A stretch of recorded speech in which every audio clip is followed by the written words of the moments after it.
Welcome, the War Chief of Light is back with another epic video. Hi, my name's Peebee, but you lovely people are more than welcome to call me Peebs. We are back and we are going to be reviewing Final Fantasy VII Remake. And yes, we're going to be talking about some of the more controversial decisions and my thoughts on it. There will be some spoilers, which you will be warned in advance and giving a timestamp, so don't worry if you don't want to see them. For complete transparency's sake, my streams were sponsored by Square Enix. That means they provided the game code for me. They do not require a review or an extra video or anything like that. This is on my own volition. And I wanted to put that out there so you know that I got this game for free. But keep that in mind because, again, I'd rather be transparent than not. There's a few points that I'm just going to go through real quick because to me they're very short, sweet. It is what it is. Graphics and audio. Listen. I've said it once. I've said it 100 times. This is a Square Enix game. That means graphics are going to be fucking beautiful. It also means that this audio is going to be amazing. Listen, this is what Square Enix does. This is their bread and butter. This game was stunning. The cutscenes took your breath away. Everything was beautiful. The music, incredible. Even when it wasn't playing the iconic music that you're used to, it was insane. Which again, that was the one thing we expected out of everything. The gameplay has obviously changed from the original. We went from turn-based to the fast action-based that is now, and that's what's common in the series now, and people tend to enjoy it. I enjoyed it. It was quite fun. It was different. It took some time to learn, and to be perfectly honest, I'm still probably not good at it, but I really enjoyed the shift. There were some hiccups, which, yes, we'll discuss those in a minute, but it was quite good. One of the biases I had walking into this game was that this is going to be short. Super short. Stupid short. If you played the original, getting out of Midgar is not that long. Honestly, Shinra building is long, but it's not much. So when they said we're releasing this game and this is what it's going to include, I was like, how much filler is in that? I was wrong. Pleasantly wrong. This is a 34 to 36 hour game, and yes, there were some moments that were a little padded, which again we're going to discuss, but generally speaking it was worth every minute of it. Let's get into the finer points. The characters. Listen, we know these characters in, out, all over. The main characters, we know Cloud, we know Tifa, Aerith, Barrett, we know them. However, we expanded on them, especially Barrett and Aerith. Tifa, I found, was very well written in 7, and we really got to know her psyche early in the Midgard scenes. Where Barrett, tough cranky fellow with a kid, cool. Aerith, sweet little flower girl, neat. No, we got a lot more with this. We learned that Barrett is just a father struggling to survive in pure poverty, and he's fighting to make sure that there's still a world there for his daughter, and you really see those emotional moments where he's playing dad. And Aerith, holy Christ, what they did to that character is great. She's still that incredibly sweet, kind-hearted character. She's got a little sass. She knows what her future entails, and she understands it, and she acts like it. She walks through the world with confidence. What I didn't expect, though, were all the other characters we get to know. I got to learn to love characters like Biggs and Wedge, Jessie, incredible characters. Don Carneo's henchman, I forget his name, but again, characters you'd never think that you'd actually like, let alone want to know more of, learn their backstory, why are they fighting, why are they this way. Out of the entire bunch, Wedge is my favorite, which if you know me any little bit, you'll be like, yeah, no, we knew that. We know that. No surprise to anyone, but incredible storytelling for these characters, and they really took the time to give us depth and show us that the world is real. Minigames. Well, listen, Final Fantasy VII had a lot. Final Fantasy VII Remake have a lot, and just like Final Fantasy VII, some hit, some don't, some really don't. Holy fuck, some don't. And then stuff like Whack-A-Box, once you get to that one's fun. I could play that all day. It is incredible. But it's hit or miss, just like the original. Different, but hit or miss. I'm going to get the negatives out of the way now. Let's start with the Shinra building. What the Shinra building sucked. Listen, you spend 20 minutes climbing stairs. And then actually going from floor 1 to floor 50 something. 20 minutes. Just, that's stupid. I'm sorry. You can't make that make sense to me. That was filler. It felt like filler, and I was not pleased. In the original, you had little puzzles to get through, avoid some guards, sneaky. That made sense. This did not. Even though the Shinra building was a massive, probably 12-hour section, it didn't make sense to add that extra 20 minutes. Not at all. Kill it with fire. The single battle, the one-on-one with Cloud and somebody else, sucked. They sucked miserably. I was frustrated and I hated them. The battle system's pretty simple. You attack shit, you build something up, whether it's an attack, whether it's magic, whatever the case may be, and then you use it. These types of fights, there are two of them, not one, two of them, where you can stand still for a minute, maybe 2 minutes, with your shield up, and you parry, and then you get a blow in, and wait until your bar fills up, so you do it again. No. It really takes you out of that fighting that's in the game. I'm not saying I don't like difficult. Other bosses were difficult. Other bosses, like the house, again, that's not a spoiler. Once you'll get there, you'll be like, house? What the fuck? Anyway, the house was a bitch. It took me 2 or 3 tries, and that's okay. But you could keep doing stuff. You could try different magic. Oh shit, I died. Let's try different materia. You could do different things. But these other ones really just take you out of it and have you kiting, it's not fun. And those short battles really frustrated me. I didn't like them. There's a certain sentence that a certain evil scientist says that really caught me off guard. If you've played the original, you know exactly what I'm saying, so this is not a spoiler to you. But he speaks about wanting to breed Aerith due to her powers, and that's terrible, disgusting. Listen, in storytelling, you don't need to say that shit. You don't. Even though it was said in the original, you don't need to say it.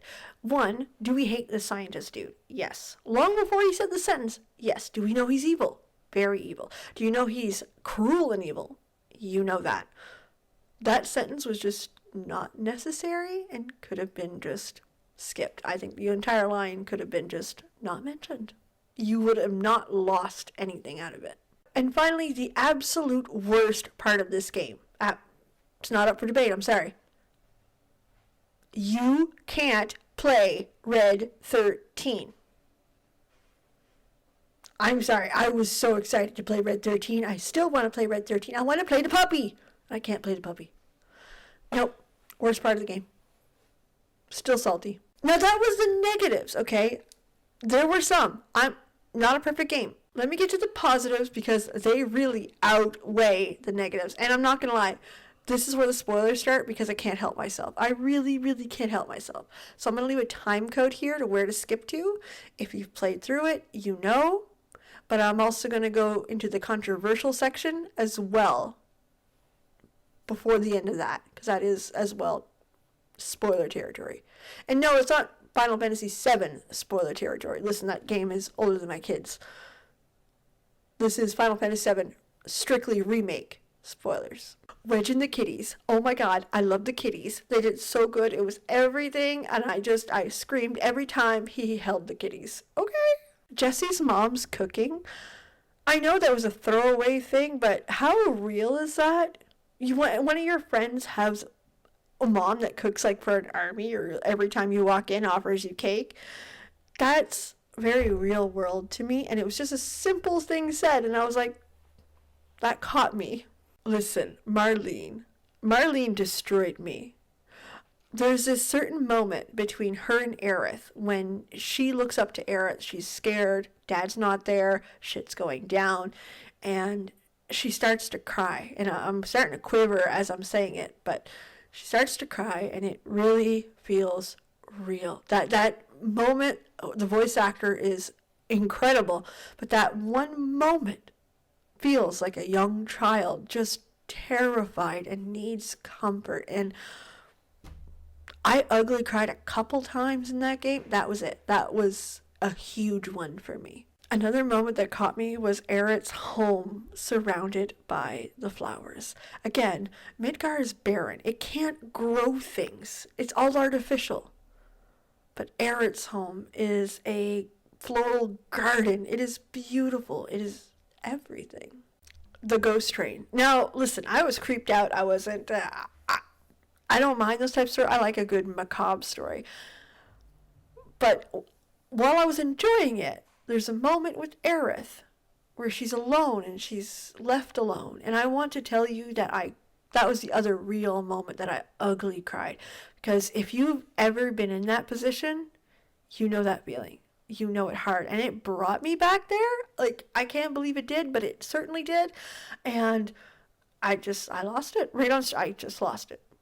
Because been there. Listen, as the nerd, been there. To anyone who's seen any of my videos or my streams before, this next one surprises no one. But the Honeybee Inn and everything Honeybee Inn was fucking perfect. Perfect. I'm using that word here. Perfect. That entire dance sequence, perfection. The quote at the end, perfection. True beauty is an expression of the heart. A thing without shame, to which notions of gender don't apply. All of that, perfection. No, that was incredible. Even Cloud getting all cranky coming out, and Aaron's like, oh my god, Cloud. I know, nailed it. Let's move on. Perfect. So good. They took a moment that I was, not gonna lie to you, very scared, because the original is problematic. It hasn't aged that well in that section only, and they nailed it. Also, I'm going to go in the next part. I didn't even write this down because I forgot about it at the time, but Don Corneo, when he's approaching the three young girls, I was waiting for something icky. I was waiting for something a little off-putting. Did you notice that he only put his hands on Cloud? Perfection. They took a moment that was meant to be sleazy, crusty, bad, and they did not take advantage of the women. And in the next scene, the woman kicked some fucking ass. Nailed it. You nailed it. One more. I can't stop. Another part that really caught me was the propaganda in the Shinra building. If you guys know, I'm a big history buff, so looking at this stuff I really enjoy. And when you're going through the visitors section of the Shinra building, that's propaganda. That is direct propaganda. And what's scary is I've heard a lot of those sentences in commercials for power companies, for oil companies, for local stuff. And you're like, it reminds you what propaganda sounds like in today's world. Just change the name of the company and it's eerie to be reminded of it. But it's important that it did. And like I said, there's so many more moments like that. But those really caught me. We're going to talk about the controversy, though. The controversy, in case it's not obvious, is the changing of fate. You are chased by shades, and in the end, you fight fate itself. They are guiding you towards the correct way the story is supposed to play out. And you win. You defeat fate. And at the end, the story's unwritten. However it goes is how it goes. And honestly, what that does is it really opens up Square Enix to do what the hell they want with the story. In the Final Fantasy VII world, with the Final Fantasy VII characters, And how will that story change now that it's not stuck on a certain path? I don't know what to think about it, because this is both a good thing and a bad thing. A good thing because maybe there are parts they want it to bring bigger, better. Square Enix writings lately is fantastic and hard to deny, and those worlds are very well written. On the opposite side, Final Fantasy VII is iconic. It has moments in it that has changed gaming history. Let me give you an example. Aerith's death. I know I'm not spoiling anything. We all know she dies. Aerith's death changed video game history. Aerith's death, the reason why it was so big was because, one, nobody expected it. But number two, and this is the big one, the characters grieve. You, as a player, grieve. And how they did it was very real to life. And that's what changed gaming history and how people are written. People began to be written more real to life because of it. And that moment changed writing, period. Changed video game writing, period. I don't want to lose that moment. I know that's terrible, and I'm obviously going to cry like a baby because they really made me like Aerith. But I don't want to lose it because it was so important to the franchise, and it feels necessary. It feels like it belongs, and that the story needs it. Again, I don't know what they're going to do. This is just number 1 out of 3. I could be wrong, and they might deliver a game that is better without it. They might include it. I have no idea. But I don't want the new generation of players to miss out on such an iconic moment that really sent your heart in the ringer. I'm cautiously optimistic. Listen, so far they've proven they know what they're doing. But I'm cautious because, again, Final Fantasy VII is all of our babies. Everyone fell in love with the series deeper with 7. We learned what storytelling could be with 7. So, cautiously optimistic, but on the fence. Not gonna lie. Okay, we're out of spoiler territory, so welcome back. Hi. To summarize this game, it was an incredible run through. If you are a fan of Final Fantasy as a series, or you're a fan of storytelling in RPGs, this game is a must play. It's a must. Do I think it's perfect? No. Listen, no. The controversial part, I'm still on the edge with. There's a few misses. That happens. But generally speaking, if you are a story-based gamer, if you like RPGs or the Final Fantasy worlds that are created, this is a must play. Absolutely. And on PC, my goodness, it is beautiful on PC. I got it on Steam, which thank you for bringing it out on Steam. It was worth the wait. So honestly, I would put this game at an 8 out of 10. It would have been a 9 out of 10, but I can't play Red 13. Still salty, told you. So yes, it was worth it for me. The game's about 34 to 36 hours, which for a single player playthrough, one go, I didn't play the additional content. Not bad. Honestly, I really enjoyed it, and I really think it's worth your time. Especially if you're a Final Fantasy fan. What did you think, though? Let me know, especially about the controversial bits. I want to know your opinion because I still don't really know how to take that. If you want to watch me go through Final Fantasy games, all kinds of variety stuff, mostly story-based games, I'm on Twitch on Wednesdays, Warchi Peeps. And I stream Final Fantasy 14 right here. So we're always nerdy, always story-based. We have a good time. In the meantime, though, thanks so much for being here. Have a legendary day, and I can't wait to see you guys again on the next one. Bye. And I forgot to mention, Barrett in this is everything. He is one hot dad. I mean, yes. He's even cute when he does the cute as book. And then he gave us the most thirsty, sexy moment in video game history. Roll it.